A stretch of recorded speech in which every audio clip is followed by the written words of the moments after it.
Okay, here we are with the Epiphone Ensign EA-14RVT. There's the front panel. For better identification, take a look at the back. You can see Epiphone EA-14RVT, Kalamazoo, Michigan. This is basically the same circuit as a Gibson Saturn GA-45RVT. If you take a look on the site, you'll see pictures when I purchased this. The original owner, or the previous owner, I should say, he isn't old enough to be the original owner, had taken a crack at replacing the filter caps. And it was a crazy job. You'll see the pictures, how it was done. I removed those, and my initial thought in removing those is that things didn't look too bad. I didn't look closely enough. So here we are. There's several things. The previous owner made several attempts at doing some things. I'm not sure what they were thinking. I have a feeling what they were trying to do is they read about these amps, and it's true, they have these T filters called tone-sucking filters. There's 3 in this amp. It's a good idea tone-wise to remove them unless you want the amp absolutely original. But it looks like they missed the mark on that. If you look here, here's one of the T filters. They did something here. I don't know what they were thinking or what they were doing, because it's not any longer a T filter, nor is it right.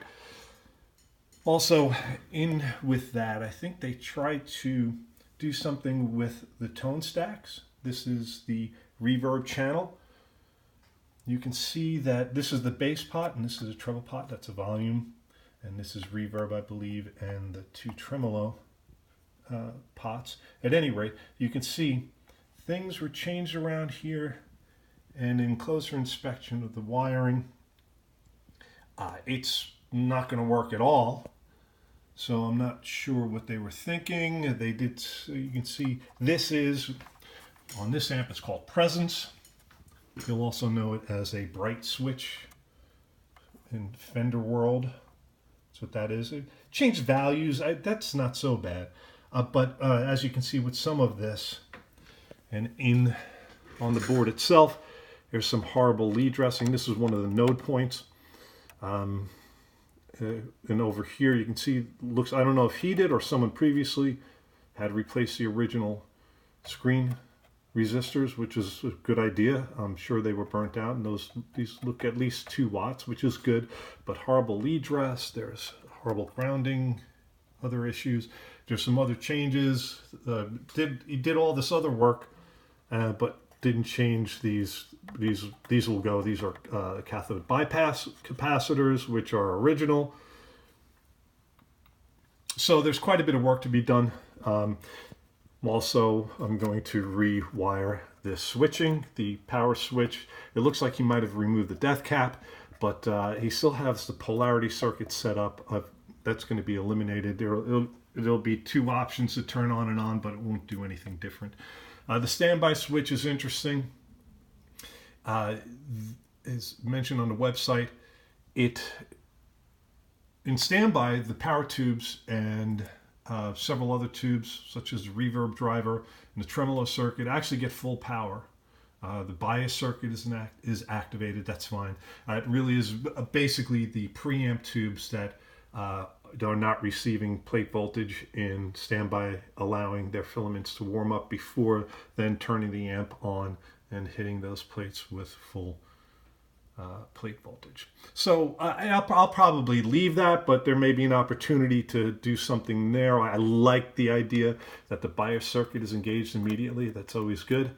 And also in this power section, I'm going to have to figure out what to do with the filter caps. Looks like there's a lot of real estate here. I'm probably not going to use the original Sprague.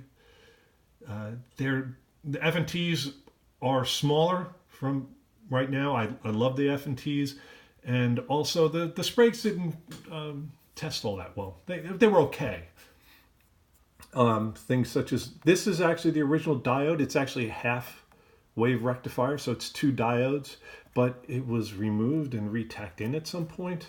So I'm just going to replace that. It doesn't change the footprint. I'll put in 5408s there, 3 amp diodes.